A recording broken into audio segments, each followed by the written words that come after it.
సంక్షోభం నుంచి సంక్షేమం వైపు, విధ్వంసం నుంచి వికాసం వైపు ఏపీ పరుగులు పెడుతోందన్నారు మంత్రి పయ్యావుల.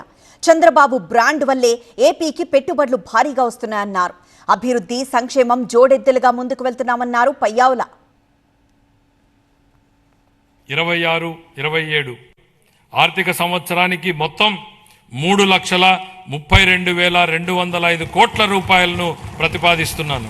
అందులో ఆదాయ వ్యయం 2,56,143 కోట్ల రూపాయలు, మూలధన వ్యయం 53,915 కోట్లగా అంచనా వేయబడింది.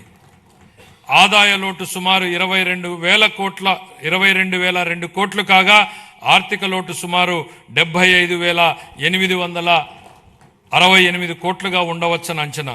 వ్యవసాయ మరియు అనుబంధ రంగాలకు 13,598 కోట్ల రూపాయల కేటాయింపును ప్రతిపాదిస్తున్నాను. పాఠశాల విద్యాశాఖకు 32,308 కోట్ల రూపాయలు, అందులో ప్రజా పాఠశాలల మౌలిక వసతుల సమగ్రాభివృద్ధికి 1,500 కోట్లు, ఉన్నత విద్యాశాఖకు 2,567 కోట్లు, నైపుణ్యాభివృద్ధి మరియు శిక్షణ శాఖకు 1,232 కోట్లు, పంచాయతీ రాజ్ మరియు గ్రామీణాభివృద్ధి శాఖకు 22,942 కోట్లను కేటాయించాలని నేను ప్రతిపాదిస్తున్నాను. మున్సిపల్ పరిపాలన మరియు పట్టణాభివృద్ధి శాఖకు 14,539 కోట్లను కేటాయించాలని నేను ప్రతిపాదిస్తున్నాను. 2025-26 ఆర్థిక సంవత్సరంలో ప్రతిపాదిత పెట్టుబడుల్లో 25% ఆంధ్రప్రదేశ్కు రావడమే దీనికి నిదర్శనం.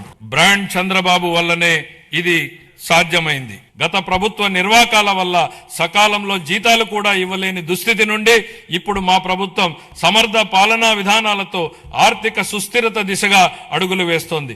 ఖర్చులు తగ్గించుకొని వనరులు పెంచుకొని ఆర్థిక స్థిరత్వం దిశగా ప్రయాణం చేస్తోంది.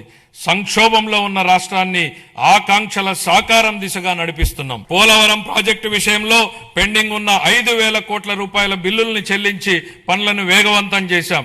డయాఫ్రామ్ గోడ నిర్మాణం ఇప్పటికే 91% పూర్తయింది. వెలుగొండ మరియు పోలవరం ప్రాజెక్టులను పూర్తి చేయడానికి మా ప్రభుత్వం కట్టుబడి ఉంది. రాయలసీమను శాశ్వతంగా కరువు రహిత ప్రాంతంగా మార్చడానికి పోలవరం నల్లమల సాగర్ అనుసంధానంపై మేము చురుగ్గా దృష్టి సారించాం. విశాఖపట్నం ఎకనామిక్ రీజన్ ప్లాన్ ను ఇప్పటికే సిద్ధం చేశాం. విశాఖపట్నం, అమరావతి, తిరుపతి రీజన్లను రాష్ట్రానికి కీలకమైన గ్రోత్ ఇంజన్లుగా గుర్తించింది. నీతి ఆయోగ్తో కలిసి Visakhapatnam economic reason economic master plan ని తయారు చేశాం. మెట్రో రైలు ప్రాజెక్టులతో సహా ఈ విశాఖ ఎకనామిక్ రీజన్ కి సంబంధించి సుమారు 28,000 కోట్ల రూపాయలతో ప్రాజెక్టులు ప్రతిపాదనలు సమర్పిస్తున్నాం. విశాఖ ఎకనామిక్ రీజన్ తరహాలోనే ఎన్టీఆర్, కృష్ణా, ఏలూరు, గుంటూరు, పశ్చిమ గోదావరి, ప్రకాశం, పల్నాడు, బాపట్ల, మార్కాపురం జిల్లాలతో అమరావతి ఎకనామిక్ రీజన్ ని అభివృద్ధి చేస్తాం.